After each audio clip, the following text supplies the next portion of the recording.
So I've been talking about this Dendrobium chamhuyi for about 10 months now. It needs to come off of this mount, and today's the day.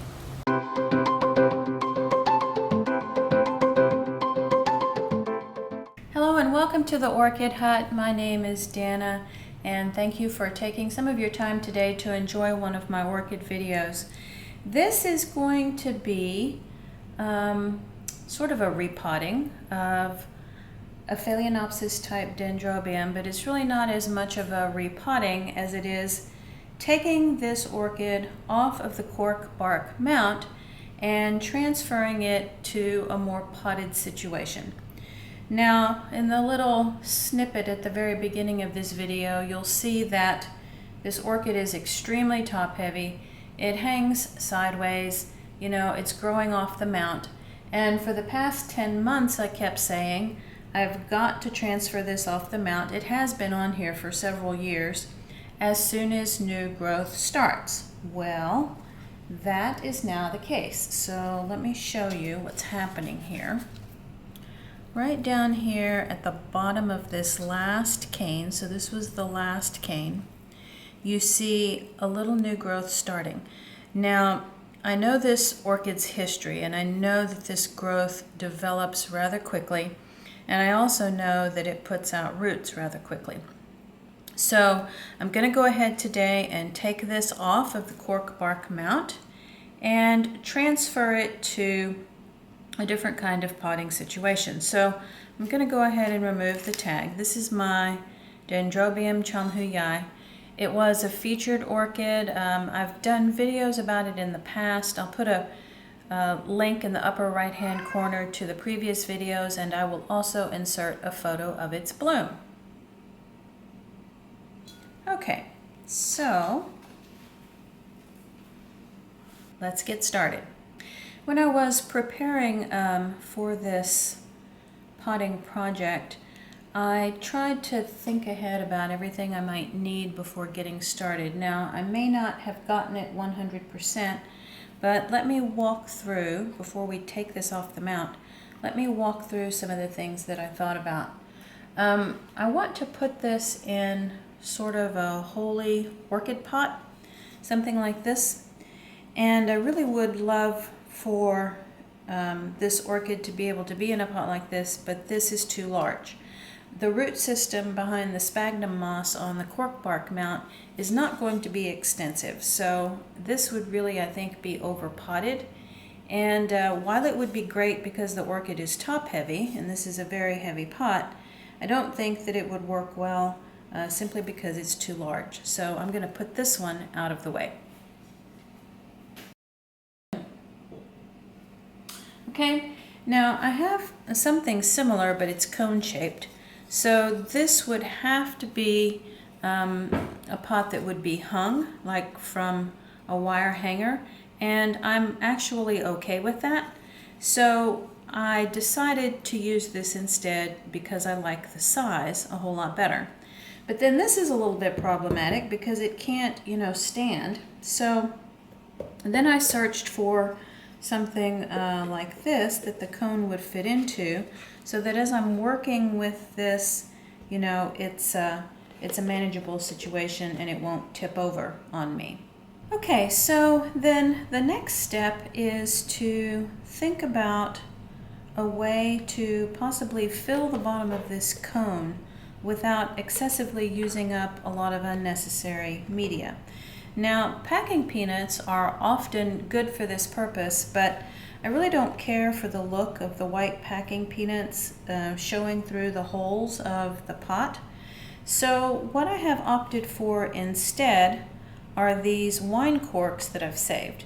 Now, wine corks come in a tremendous amount of handy things that you can do with a wine cork. And I'm actually planning a video for how you can use sort of repurposed things around the house, I guess you could say, to sort of save some money on orchid supplies and to have some budget-friendly options. So I'm going to put about 5, 6, 7, 8, maybe like about 9. That might be too many. Let's do 7 corks in the bottom of the clay pot.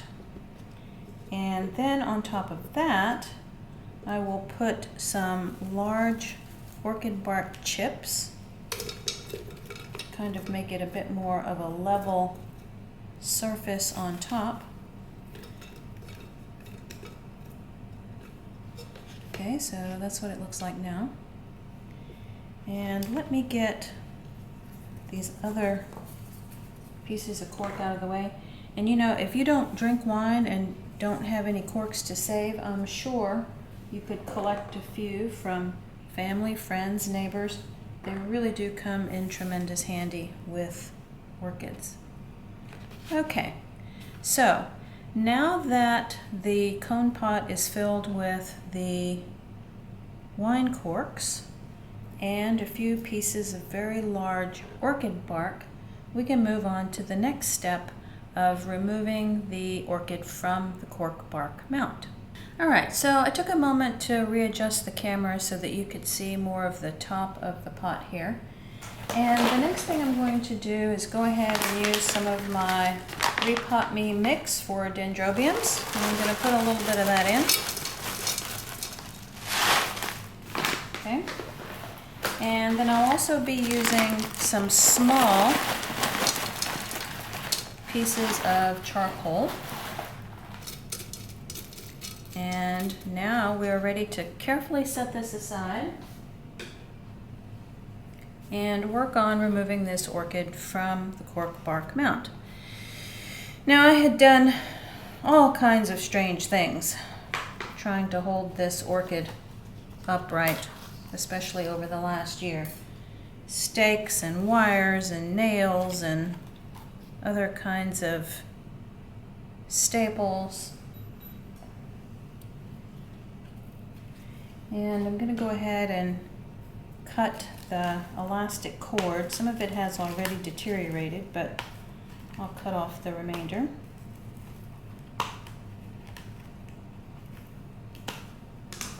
Okay. And you know, typically these orchids will release from the mounts relatively easy. Sometimes you may have to have a tool to help pry it off. We'll see how this one reacts. And so I'm just pulling through the elastic cord pieces that I cut away. Okay, so let's see what happens.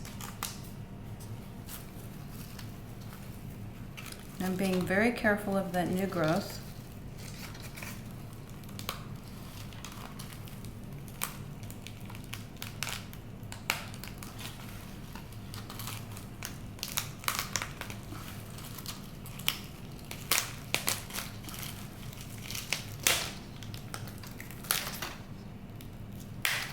Okay, so you can see that the cork bark mount behind the root system was pretty well deteriorated. Some of that could have to do with the wood ants that we have. You know, they eat away behind the root system, so it was definitely time to get this one off of here. And now that it's off, let's see. Some of the cork is still stuck. Just going to work off some of that old sphagnum. I want to get as much of that off of there as possible. The root system is not extensive here, but I really wouldn't expect it to be given how it was growing.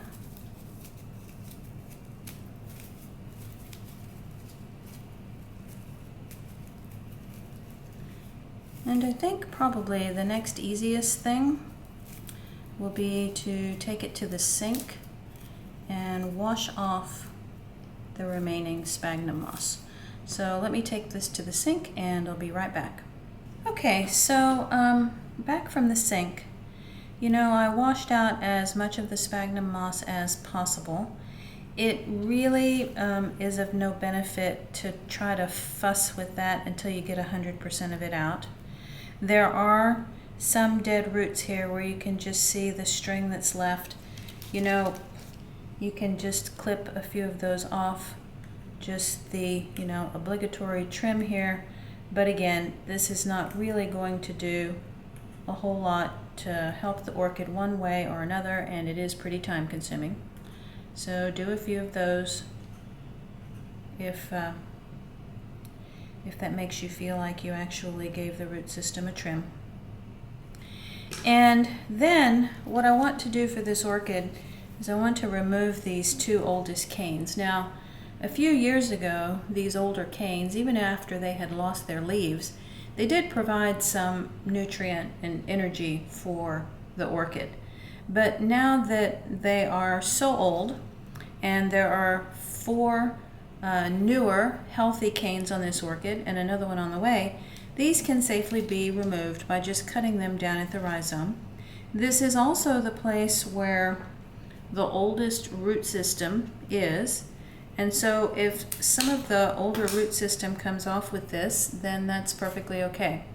But it really didn't. So this has been now cut away from the rhizome, and we could probably put a little bit of cinnamon on that cut.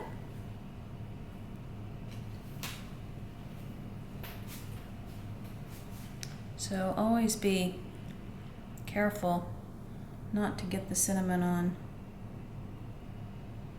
the rest of the root system.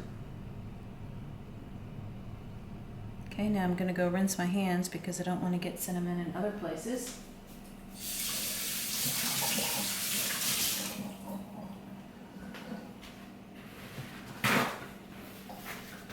Okay, so 2 oldest canes gone, and we are ready to put this orchid in its new home. So let me get the cone planter back on the scene. And we're going to kind of check for height here. That's looking pretty good, just as it is. So I am going to go ahead and fill in with the orchid media. And from time to time I'll mix in a little bit of the charcoal.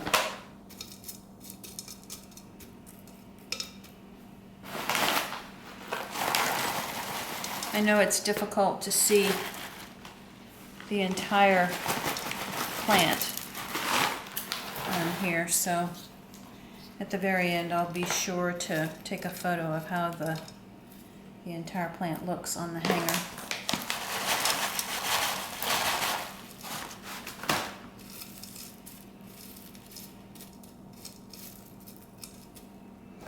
This one is going to need a stake.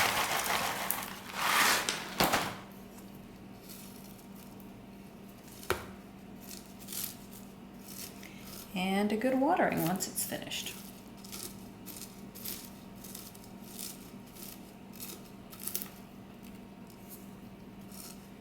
I'm pressing down just a little bit to stabilize it.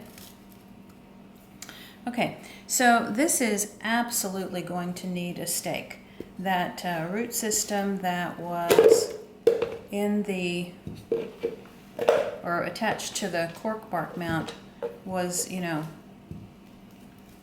not that extensive, and this plant is so top heavy.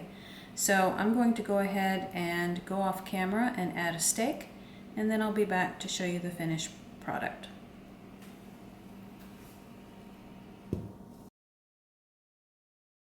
Okay, so I am no longer a fan of these cone-shaped orchid pots. Boy, was this difficult to work with. I inserted a picture there of how I had to prop it up just so that I could have a hand free to find the stakes and the other supplies that I needed. And even now, well, it's just pretty precarious to hold the whole thing. So let me show you a product that I found over the weekend, and I've just now used it for the first time, and I really do like it, so I'll share it with you. It's called Soft Tie. I paid $8 for a roll of the smaller diameter tie. It does have a tiny little wire on the inside, but it can be cut with a pair of old scissors. It's not difficult to cut. It's very pliable, and if you don't want to use the standard orchid clips or the little butterfly clips, this is a good option.